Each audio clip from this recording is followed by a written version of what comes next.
abantu be mubanja oba abagambibwa timukimanyi bulungi bali mu mawanga g'ebweru bagenda kubeekola ssente bali bambala binu bali balabirira bakadde bali bakola ssente nimwe mudano okuwudiisa bannayuganda yayogera bikyamu bamulimu ebituufu.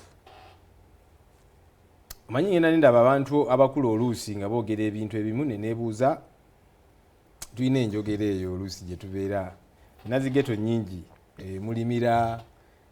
naguru go down ya choli quarters so oluusi ngendayo eyo nensinkana abavubuka ne tuwayamuko nabo gezaako bambi kubayamba-yambako mu ngeri omwe bendala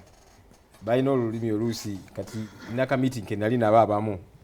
kati abamu bambi nga batamidde ntero bagamba kakati gwe saagala kuddamu kunsikana ng'otamidde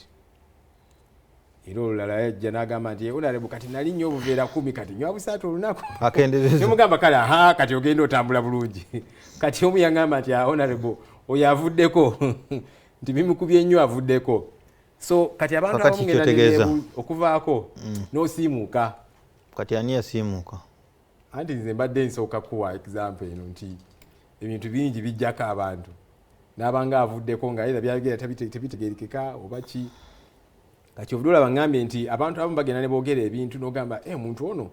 nga muntu mukulu muwa n'ekitiibwa ategeera kati byayogera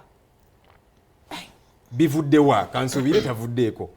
so bagamba nti abantu bano abamu bali wabweru wa ggwanga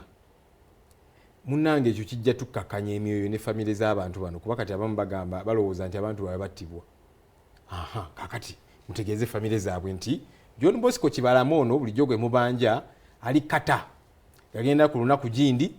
ali mu kitundu kino era buno obujulizi famire zijja nakukkakana zigambe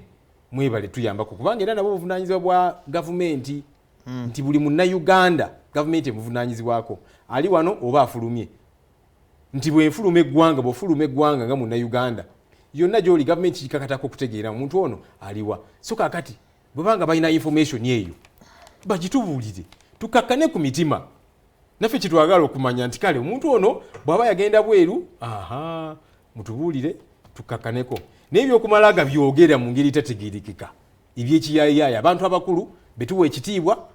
ne boogera ebintu ebyanjwanjwa nedda tujja bikkiriza ate ebyamwe baite ebyanjwanjwa n'ebyabwe mubise byanjwanjwa anti kati leeta obujulizi kakati nange munaatuukawa siganye oyinza okumprovinga nti ebyange byenjogera byanjwanjwa naye ng'omprovinze nti Ssenyonyi mugamba omuntu ono yakwatibwa era ali mu safe house naye buno obujulizi ne weekend eno yabadde Miami Beach mulete obujulizi bwe mba temulina bujulizi temala gwogera bintu bitategeerekeka ebifo bimulimu munnange byakitiibwa mwe muyinza okubanga temwewa kitiibwa mwenga individuals naye wakiri ebifo bimulimu mubiwe ku katiibwa katonotono so muleme kumala gwogera twalaba Felix Kulaigye omusajja nze munaye nali muwa ekitiibwa kubanga nali mawulire okumala ebbanga ddene era nga spokesperson era nga ntera n'omukyaza ennyo nini ndabanga batandise omutomeza amala gwogera ebintu ebitategeerekeka nti kakati ono NUP yamwokya paasi neŋŋamba musajja mukulu tyali badde gwe walisindiseyo wakiri deputy wo kuba gwe tuzze tugamba nti otegeeramuko newankubadde tetukkaanya naawo manyi waliwo abantu bangi besikkaanya nabo nga bali mu gavumenti naye ng'omanyi nti ono omuntu ono ayina wano nuga nti muwe ekitiibwa newankubadde tetukkaanya kati waliwo abantu abamu bempa ekitiibwa newankubadde sikkaanya nabo kati Felix Kulaigye y'omu ku abo be nalimpa ekitiibwa ne kati kyonna kyasiimuuka ne bamukozesa ebintu komawo ogira olindako bwenkomawo Honorable Ssenyonyi